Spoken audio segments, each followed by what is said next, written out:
Choreographer, OUTshine Film Festival's Fort Lauderdale Virtual Edition, featuring queer films from all over the world. Presenting 18 feature films and 3 shorts programs, plus a drive-in movie night at Pier 66. Watch the best LGBTQ+ films from home. Tickets are on sale now. Check out the program at OUTshineFilm.com.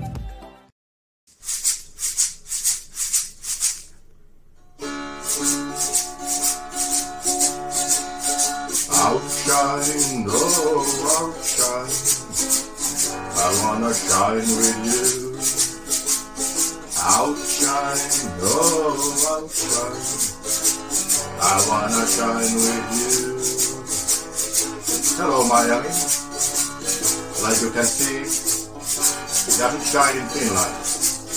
But when we were making this wonderful film called NIMBY, it was shining all the time. Outshine, oh outshine, we wanna shine with you. Outshine, oh outshine, we wanna shine with you. Outshine, oh outshine, we wanna shine with you. Kiitos. Kiitos. Saiko selvää, mitä mä sanon?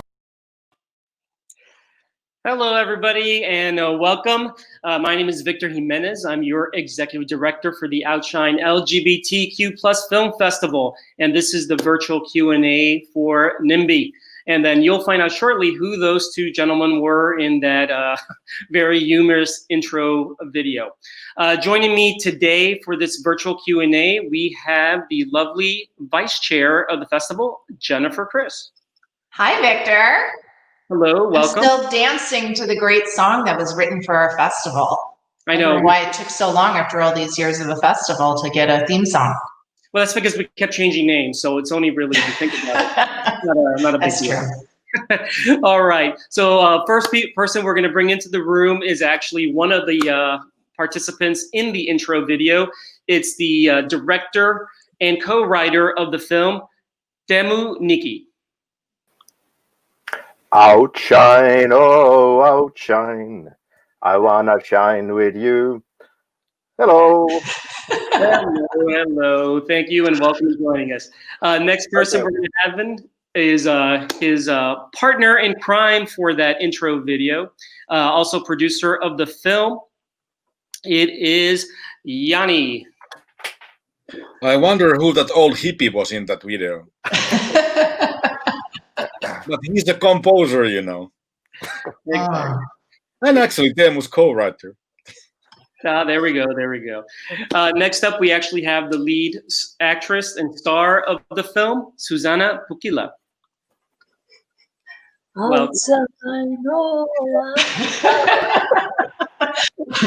a little bit insulted that I was not asked to be a part of this intro, but I'm willing to forgive. Hello, nice to be here. Thank you, thank you. Next, we have Elias Westerberg. Welcome. Thank you. You really should make that into your theme song of your festival. I was quite amazed. Next, we have Stephan Schad. And then... Hello, everybody. There's Stephan. Appreciate to meet you all. Thank you, thank you. And then last but not least, we have Rantasila. Let's see. Now, Mari's been having some internet connection issues, so hopefully it works itself out, but we'll see how it kind of goes from there. We'll do the best that we can, or she can do the best that she can. Again, thank you everybody for being part of the Q&A. You know, your film is, you know, in our film festival. It's a nice dramedy, NIMBY, Not in My Backyard. And we're getting the Q&A started. So the first question actually is to Teemu and Jani. If you can. Yeah. Mari, you there? We can kind of hear you, yeah. And we temporarily lost Stephan, but he's dialing back in. But to Teemu and Jani, can you tell us? You're the co-writers of it and the producers and the director. Where did the idea for the film come from, and then and how did you get it done? Okay. I guess it started about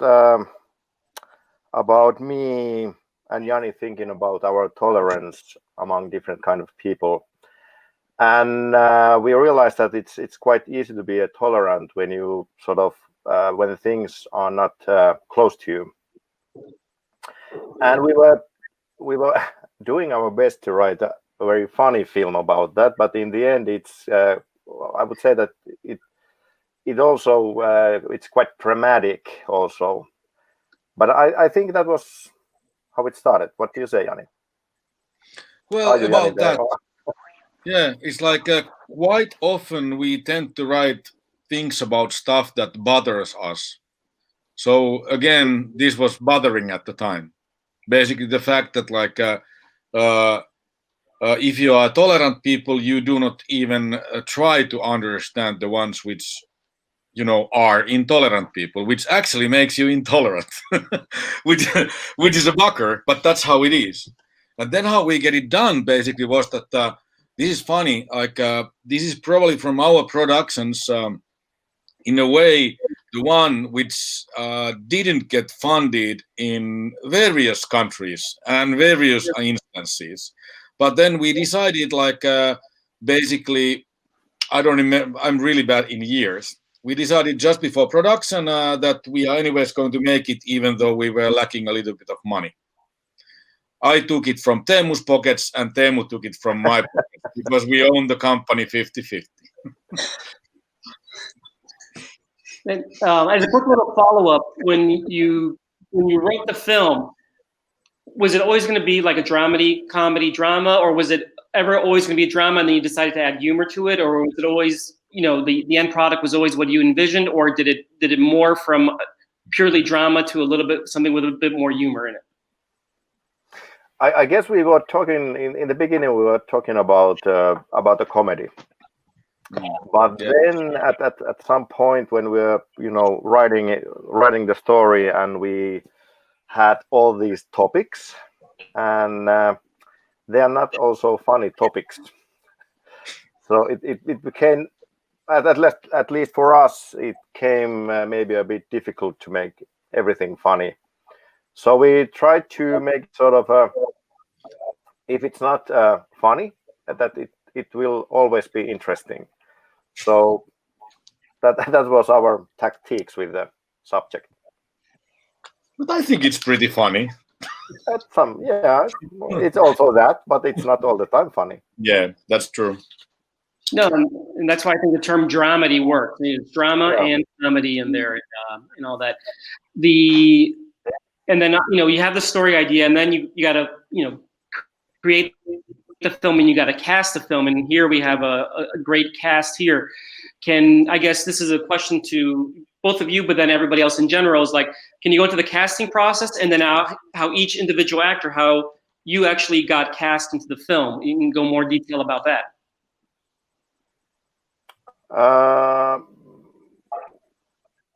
Please. Please. Was the question for me or was it for the actors? But well, you can start off like I think it's the process, and then each actor can actually go into specifically how they got involved into the film and what you're. Because this was our fourth feature film, I think. Yes, I guess. Yeah, and we have made a lot of TV series and short films. And in fact, we have like 5 or 6 actors that we use quite a lot, and we usually start to think about like we start with our friends that okay, would it be funny if this actor would act this part, or now I haven't seen him acting this kind of part and so on, but also in this NIMBY, because the cast is quite big, so suddenly we didn't have enough friends, so we needed new actors. in this project. And of course, we had a casting where we found Susanna, and now Susanna is our friend, and we want to have her in every film. Yeah, this is called private theater school, and Teemu Nikki is the principal. And with Elias, we've been working with a couple of TV series and short films, and I think we've been working quite a lot, if I remember correct. And Stephan is a new friend. We haven't worked before, so Stephan and Leila came, and Mari. And yes, with Mari, we've been working also in a TV series and a feature before, but and a short film. Yeah, and one short film. Yeah. Oh, but let's say that then Stephan and Leila and Almila, the German actors, they were basically our German co-producer Bon Voyage films, basically led by I called Amir Hams. They basically did pretty good job with that one. So actually, the casting lasted in Germany quite a long time. I would say that like at least they were like doing it for half a year or something like that. One of my favorite parts of this film is how you integrate language and the fact that the Finnish side of the family only speaks Finnish and English, and the German side only speaks German and English. And of course, the daughters speak all three or understand it, as there was so much to do with communication in this film. Tell us how you came up with that idea to bring in Germany and Finland. And that question is for whomever. Well, I can actually answer that because we were like when we started writing this, we were writing it quite long time, thinking that actually the couple is from France in the beginning. But then when you actually realize, because like Amir, the co-producer, is our friend, and then we were basically updating each others about projects that we are dealing with, and then I was like, oh my God, Amir, this is actually a true story. We are sitting in a hotel, and we had just been thinking that how do we deal with the issue that there are in our script there are people who have a Muslim background, because basically that's something that we do not know anything about. Well, now we do a little bit, and then we were thinking that okay, we probably have to have something. So then we are sitting in a Berlinare hotel lobby with Amir, and then I'm saying that Amir, my God, you have a Muslim background. Then he's like, yeah, I do. I mean, well, do you want to be a co-producer, because you don't have to be my consultant? And that's how basically it started. And then when I told the story to Amir, what Amir was saying that like quite many people in Germany which are either his age or a little bit older, meaning like in 30s, 40s, so that if your parents have sort of a German sauna club background from 70s, you are a little bit ashamed of it. So at least you do not talk about it. So that's how Amir was thinking that it's a perfect fit for Germany, like thinking about what's the role for Mervi's and Kata's parents. So that is actually a pretty German story. Well, what do you say, Stephan? So for the actors, I'm always like fascinated by like this question. In the script, when you read it, was there a scene that really drew you to the script and to the role that you eventually got? And then after you actually filmed, after the movie was filmed, did that same scene attract you, or was another one that replaced it? Susanna? Which scene was the most attractive to me from the script? When you read the script originally, like what's the scene that drew you into the character? But then after you filmed the movie, and then was it still your favorite scene, or did something else replace it? I think the scene in I don't know. I don't want to spoil. Where Kata and Mervi have a fight in the middle of the night, and they're in a tough situation, but then they end up fighting about something insignificant.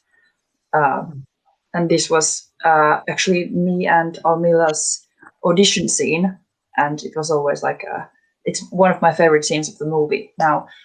But also I can't spoil too much. You can spoil the opening scene. What? I can. You can spoil the opening scene. Yes. Well, now that I see the movie, the opening scene is my favorite scene for sure. Did you guys practice a lot for that opening sequence? Because it was flawless. Like Reija Vare, who's the choreographer for that, she's like the best choreographer in Finland, and she's so cool. And we had rehearsals, just me and Almila with her, and then we got to rehearse with like her dancers team. And yeah, it was like I was just trying to be very focused and do my best because everyone was so. Let's talk about that opening scene a little bit. Why did you choose Teemu to put this opening segment with the dance, which seemingly sets you up to not have any idea what's about to happen? You really think this is going to be a beautiful lesbian love story. and then you know. Yeah, now you answered the question because I tried to make sort of that the audience will never know where the film is leading to, and the first idea was to make this kind of dance scene that they would have acted by dance the whole story, but it was too complicated to do that. I don't know how it would be been done. Maybe I will do it in some other film. That would be interesting. That when the film ends, the audience said, "Oh, now I get it." They danced the whole story in the beginning, and in a way they did. Now, but I wanted to have this very sort of a big scene in the beginning, and I wanted to sort of to misguide the audience, and also to have a very beautiful scene. It was fun to make. You definitely misguided me because when I first saw that scene, it's frozen. The music you chose for it made me think, oh, this is going to be like a murder mystery, almost like a comedic murder. I had like this Clue type feeling. Yeah. Speaking of scenes, and this question is kind of directed towards Stephan. Actually, one of my favorite scenes involved you, and unfortunately, Monty's connection didn't work out well, was the scene with the two of you in the kitchen when you have the cognac. Because in a weird way, you had two characters that couldn't communicate by language, but yet they were kind of figuring out what they were talking to each other. How was it acting that scene and basically with non-verbal, even though the audience knows what's going on because we're reading what's going on, but the characters don't know what's going on, but yet they figured out what's going on. How was it acting that scene with Mari, in particular, and what was actually your favorite scene in the movie also? Oh, I think Stephan might have frozen. Yeah. He has such a handsome pose, though. I know I wasn't sure he was listening or smoldering. Yeah. Most people, when they freeze like this. He throws in a good pose. Well, that being said, hopefully when he comes back, we can make it work. Elias, it's exactly the scene you're talking about. How about you? What was your favorite scene in the film? What drew you to your role, and then ultimately, what was your favorite scene? I don't know. Can you give me a sign? Maybe you can hear me. Oh yeah, we can hear you, Stephan. Yeah. Yes, we can hear you.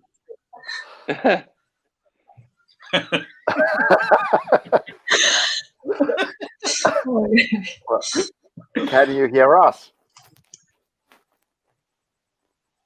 No. Stephan, you are slow today. Yeah, it happens. But we'll go to Elias. What was your favorite scene in the movie? Actually, my favorite scene was never shot. It's a scene from the previous draft, but that. Oh, can you put up your volume a little bit? We can hear you, but it's kind of low. I think your finger is on top of your mic. Can you hear me? Yeah.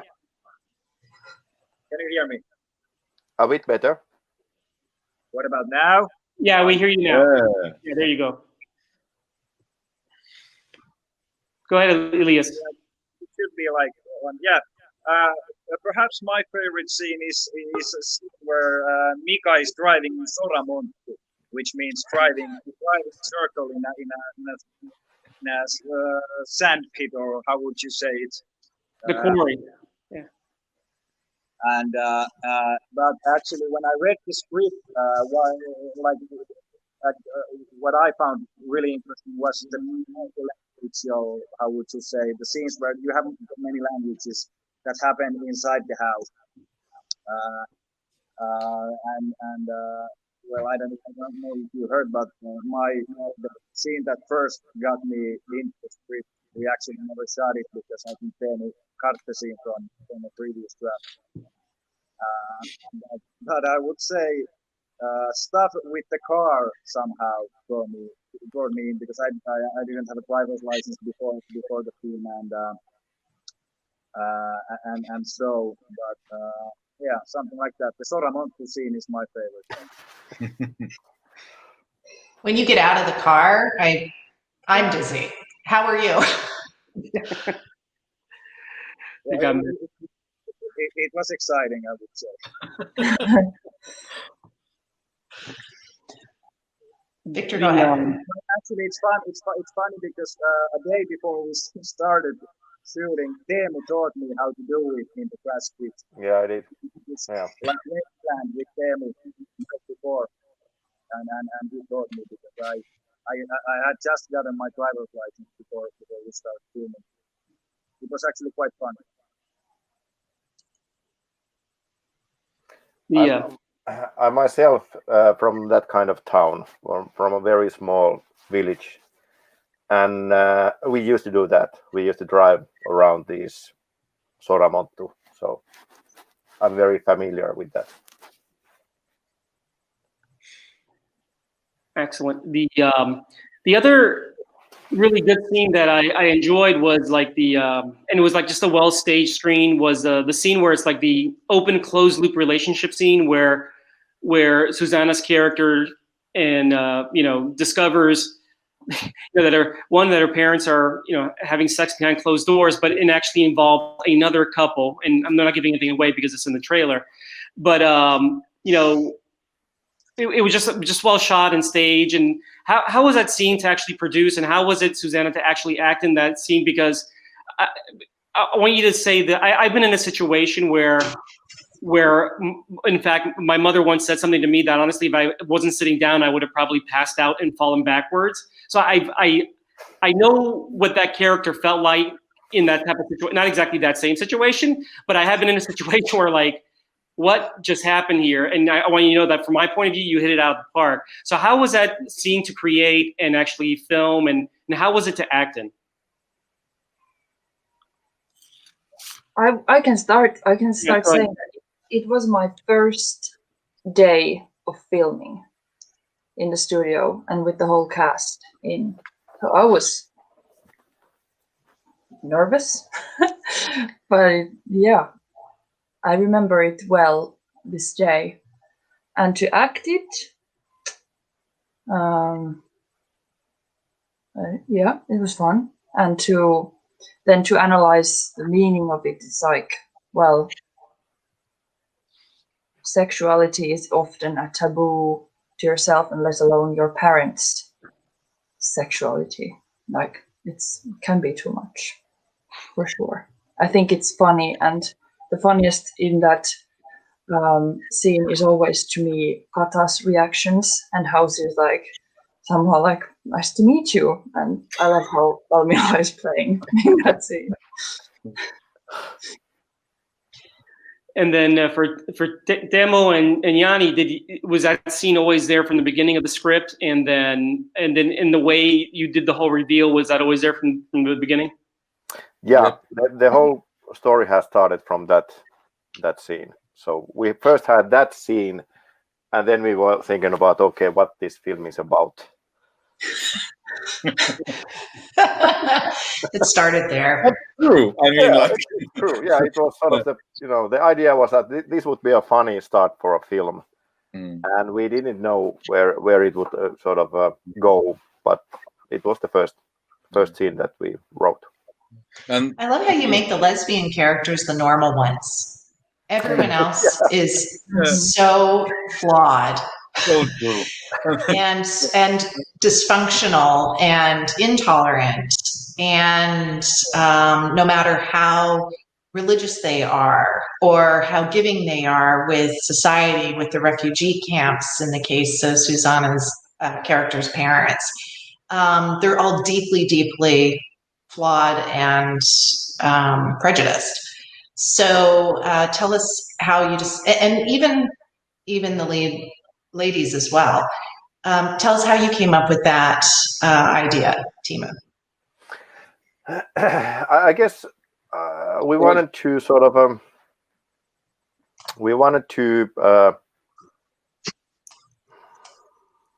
these kind of characters are they are quite real, and in Finland I would say that we have these kind of characters, and at least they act and talk like that in social media.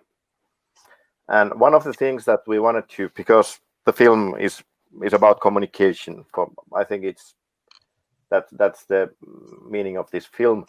So we wanted to make real characters who talk like they would be in Facebook all the time. So they are not communicating; they are just saying awful things to each other.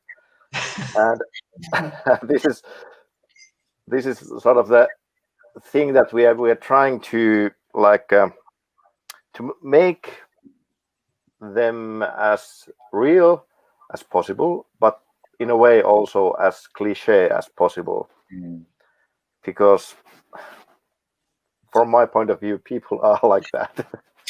They are.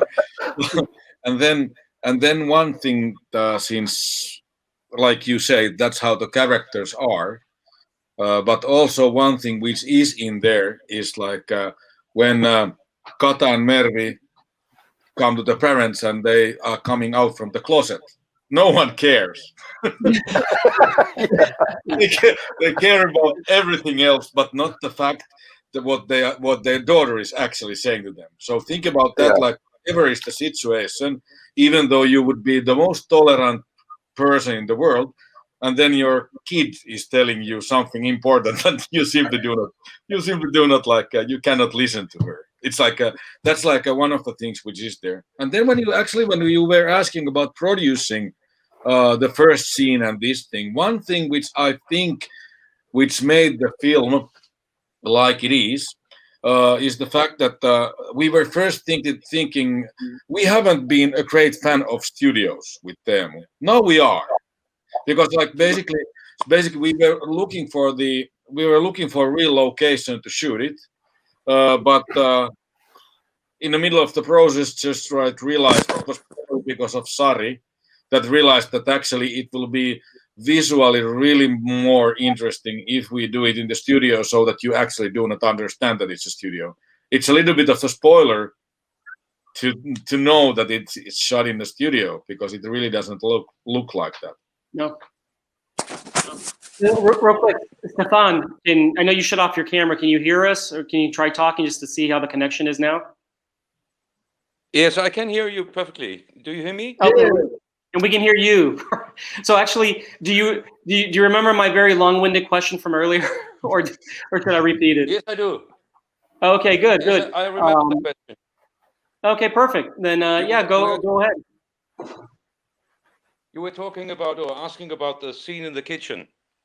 Correct. Yes. And this was I love this scene from reading in the book because it was exactly what you said, and also Teemu and Jani said before. This is a movie about communication, and there are two people, they don't understand a single word what the other says, and in a way they understand everything. So this is what I liked in this scene very much, and I was very happy to see it on the screen later in the movie, and I had the impression it worked in this sense. Yeah, it definitely worked for me. Yeah. There are a lot of scenes where the moments of bonding between characters involve either alcohol or marijuana. Where they are seemingly completely intolerant of one another until some other substance is used. Is that a Finnish thing? Or no, I'm just kidding. Is that something that you guys intended to like be a big an opener for communication in writing this? No, no, yes, no, yes. No, yeah. Yes. No. Yeah, I think that I'm trying to think the scenes. There's the one scene with the Mintu character and Kata's character smoking, and I think that the marijuana came quite late on the script. But the thing was that I wanted to have because that's something also that divides people. That is the drugs okay? Is the alcohol okay? Which is worse, marijuana or alcohol? And I sort of wanted to show that sometimes the people who are a lot of against something like alcohol or marijuana or like polyamory. Yeah, well, I guess they might be just interested into that, and that's the reason why they are so worried about like trying it. Yeah. But we are definitely a booze country. Finland is a booze country. Yes, we are. Yeah. But there's a lot of, especially like when it comes to people like our age, let's say like plus minus 5 and 45. There's a whole lot of people who haven't inhaled. I mean, so basically, it means that like it means that we are a speed and booze country. And people tend to be thinking that actually, like when it comes to hash and marijuana, it's like a drug like speed, which is something pretty much more, let's say harder. But nowadays, it's actually if you take kids who are the age of Kata and Mervi and the parents, let's say that I don't have any like specific numbers, but I would say that like 50% of the parents still think that basically they should start boozing when they are 15 or skip the smoking. But the kids do not think like that. Yeah. I would say that that's about the case. Actually, Susanna and Elias are better in answering this one. If I ask my daughters, I know what they have been doing like quite a long time already.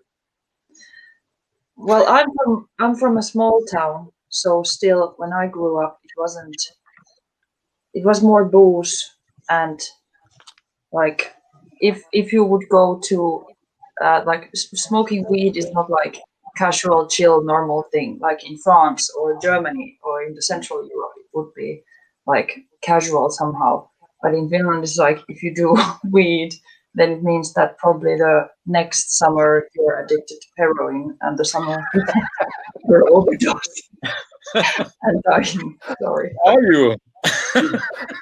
It's an escalation. Yeah. And it's actually, you kind of brought up an interesting point, and it just more because we're in the United States and the legal drinking age here is 21, and you made the comment about, I'm 15, you start drinking. Some people in the audience may not be aware, it's in a lot of parts of the world that the drinking age, there may not be a drinking age, or two, it's very low.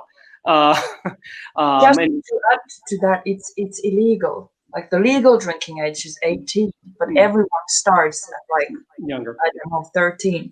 depending on how countryside you are.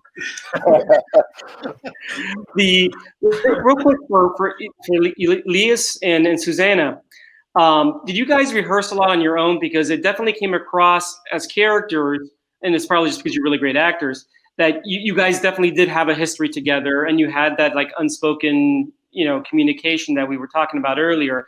How was it working with each other? Did you guys rehearse a lot on your own, or it was just really great acting ability between the both of you that you were just able to convey that so quickly?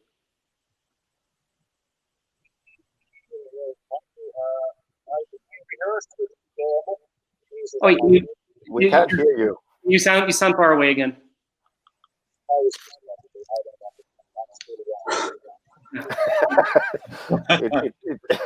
It sounds like this. Better, yes, I was better. Allowed. Do you hear me now? Yes. Okay. Yeah, we did rehearse Susanna and Teemu, right? Like one day. So. Yo, or maybe 2 maximum. Yeah, might be. Yeah, but I don't know. I think we've found a connection, something like that. Actually, we went driving around the small cities or the small towns that we were shooting the film. Well, at least for a one time. Didn't hear that. Was it about driving the car? Maybe during the it shooting? was about that. Yeah. Well, Elias is such a great actor, so he's just very easy and fun to work with instantly, or even though we didn't. No, I'm serious. I sounded like I'm taking the piss, but actually we did. It was lovely to work together and very easy, although we never worked together before this. Now, this was the reason why I didn't want you to rehearse, because you didn't need to rehearse together. How many days did you shoot? Like 20? More than 20. 25, 28. 26, I guess. I think we shot 26 days. I could check it out from that budget, actually. Yeah, I was just trying to find old call sheets, but Yeah. but I found one yesterday. More than 20 and less than 30. I think it was 26 actually, because we were like said that well, let's say that when it comes to taking days down, Teemu is an Einstein. And I mean the guy who invented some mathematical theories, not Eisenstein. which basically means that, like, since I don't even now remember, am I the only producer of the film, or have we credited both of us? Because we usually credit both of us, because basically we are really good in planning the project so that we'll see that, okay, we now have €1 and we need 3, and then we just take stuff out which we do not need in telling the story. So that's basically what happened with NIMBY. I think we had 36 shooting days. We had 4 days in Hamburg and so forth. And then when we finally decided that let's now skip the waiting part and just shoot the film, because we should have been waiting to get financed about €300,000 more, we made a decision that the film won't be better if we wait. That most likely we will just get bored on the process and make it worse. So we decided to make it immediately, because we already once moved the filming actually 4 or 5 months or something like that because of the financing issues. When did you film it? I don't remember. May, June 2019. Yeah, June. Thank you. Good thing you didn't wait much longer. We were supposed to shoot it actually in February, because we were thinking that it would have been funny to have some snow when, for example, when the refugees are with bicycles, so that everything would just look totally ugly. But then we moved it to the summer because of the financial issues, and then we should have again waited for 4 months, and that was just simply not the case we wanted to do. And we had some money at the bank account. No, we don't. So what if we could go around and have everybody weigh in on this? Having now shot the film, having now seen the film, what do you want the audience to take away from this? Let's start with Teemu.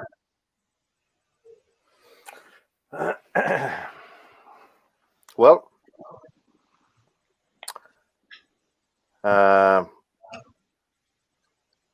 of course, I might be a bit naive and think that films could change people. Films don't change people, but maybe the audience could could think about communication and maybe also think how they see other people, or could there be that they are not as tolerant as they think they are? Jani? I just actually invented a good, intelligent sentence in English, and that's rare for me. It's like movies do not change people, people do. That's good. Yeah, but somehow I would like them to go home and look at the mirror, because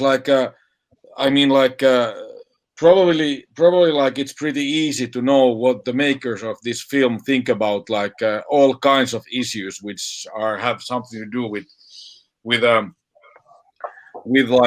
tolerance and so forth, but also something which actually I think tolerant people should understand, that they should be able to communicate with people who think totally differently, because otherwise there will be some kind of a freaking war about it.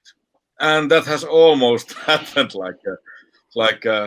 let's say plenty of times. So that's actually, I would say that I would like this film to be a mirror for us nice, tolerant people. And also I would like it to be a mirror as fucking Nazis, to fucking Nazis.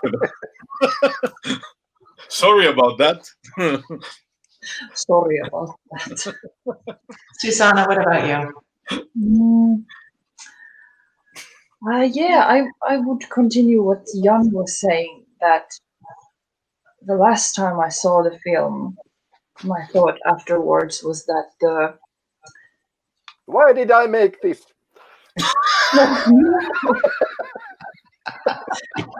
if we remain only on the subject level from the film, would be what is the suvaki word in English? Is like some sort of S. It's like 3 letters shortening. It's in the titles of the käännös, like SWJ, feminist. Does anyone know what I'm talking about? Warriors, SJW. Yes. Yeah. SJWs. Yeah. So SJW. to me, it was like SJWs need to shut up more. Like, shut up. Like, just shut up. Sometimes you can shut up.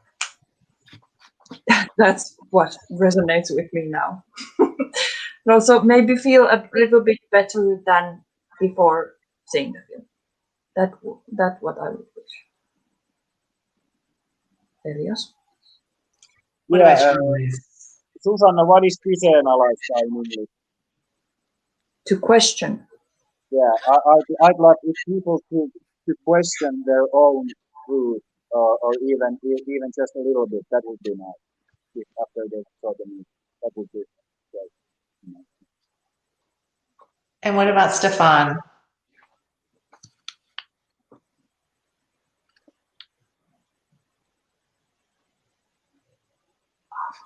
So let me move on to the next question. And if Stephan comes back, I think jump in. the quality of the film is not only.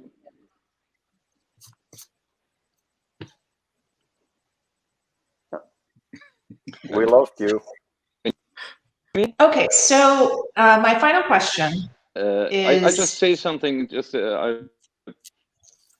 I guess you can hear me. You lost me? Yeah, we can hear you. Oh, man. Yeah.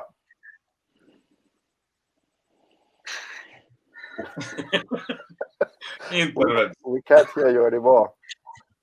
And he's probably saying something that would just blow us away Yeah. and be like, wow, thank you. That's what I'm taking away from this. Okay. Okay, so if he jumps in, we'll go back to him. Teemu, you did a movie called Euthanizer. Am I saying that right? Yes. Yes. And you worked with the character who plays Artsy in that. Yeah. So you obviously enjoy working with your cast again, and I'm curious as you go forward. What is it that's on everybody's plate right now? I know we have a pandemic going on, which makes things a little unusual, but I want to hear from everyone what's next. Teemu? Yeah. In fact, we shot already our next feature, and it's called The Blind Man Who Didn't Want to See Titanic. And it's a it's a very black comedy where the main character has a MS disease, and he's blind and in a wheelchair, and he's sort of making his way for his loved one. So, and the thing what makes the film quite interesting that the actor really has this disease, and he really is blind, and he is paralyzed from the waist down. So it was it's something completely different than NIMBY. And it's really good. So you work together again on it? Yes, in fact, the Artsy, Matti, he has a little part in there. My daughter just is running naked over there, so. Oh, you're going to want to keep that off the camera. Yeah. She's 25. I was going to say 15,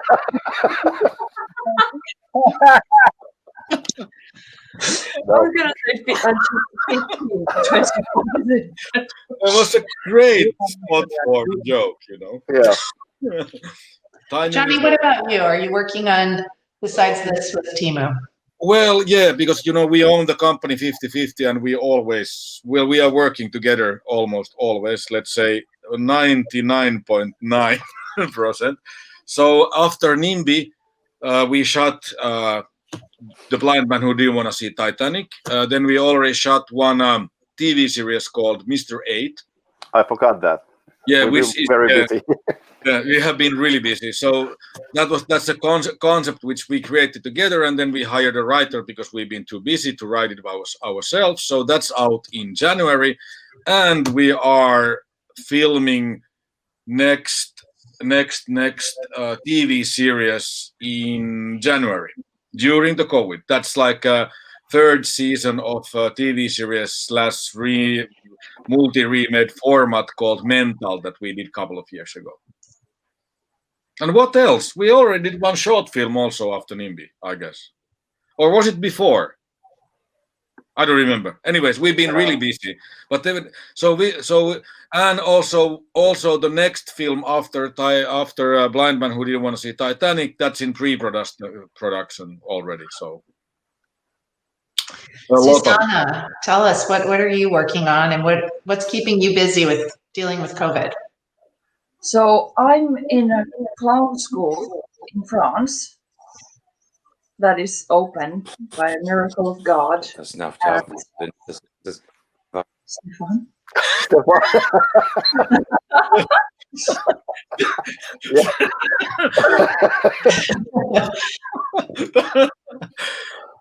I heard a sneeze.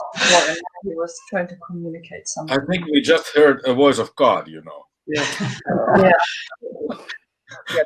So I'm and waiting for these Jani and Teemu to write more parts for their friends. Elias? Well, I have a long film coming out in. Little louder. I don't understand how it is. You have to yell. You are muted. Muted. Do you hear me if I yell? Yes. Yeah, well, I have one film coming out in actually next month, I think. It's children's movie. It's coming out in Finland. And then actually small parts in the TV series, Mr. 8, that these guys have made. And actually at the moment I'm shooting this, how do you say, nuorisoelokuva, like teenage movie. I think we have Stephan back. But he actually put this in the chat. He said for him, the film is about laughing about ourselves, which is very correct. So we have to wrap this up. We're so grateful that we were able to get all of you on the call and on video. Obviously, this is a new forum for so many of us, and how else could we be getting all of these people for our Fort Lauderdale OUTshine Film Festival in Finland and France and possibly Germany too. So it's a real pleasure for us. And I just wanted to sing a little song I wrote for you guys. No, I'm just kidding. OUTshine. Thank you for coming on our show.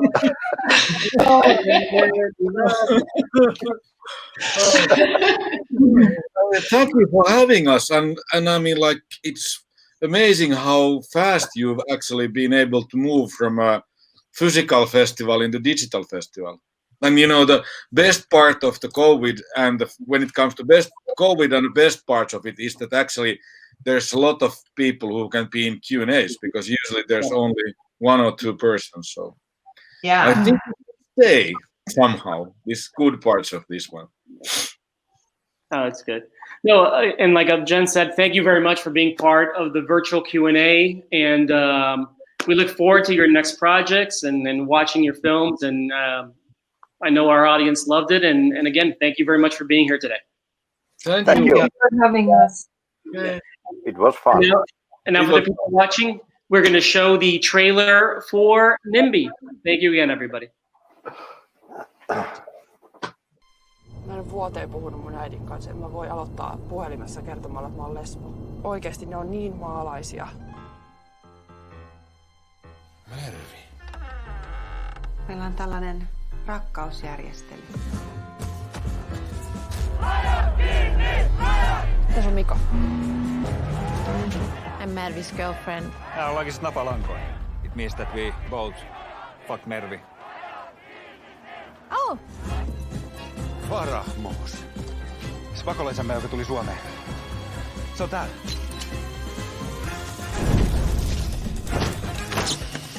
Natsit piirittää meitä, me ollaan oikeesti vaarassa. Ei ne mitään natseja ole. Me ollaan tässä tilanteessa, koska Maalitehtaan pakolaiskeskuksesta on aiheutunut ongelma. Pakolaista. Se on vastaanottokeskus. Teillä on kello 12 asti aikaa luovuttaa Moosenit meille. Onko sun vanhemmatkin muslimeja? Haetko se turvapaikkaa? Otetaanko yhteisymmärryksellä? My father doesn't drink. Mitä mä sanoin? Ei, vaan alkoholisti. Porukat on sit pervoja, ja susta on tullut natsi. Nyt oot muuttunut suvakki lesboksi. Rakastan sua.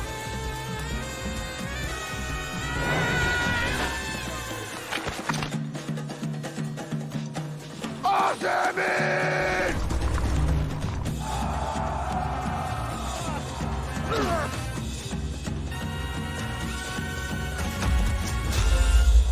Miten muuten toi ryhmäseksisekoilu mahtuu tuohon kristilliseen ajatteluun? Jumala armahtaa, mutta seurakunta ei.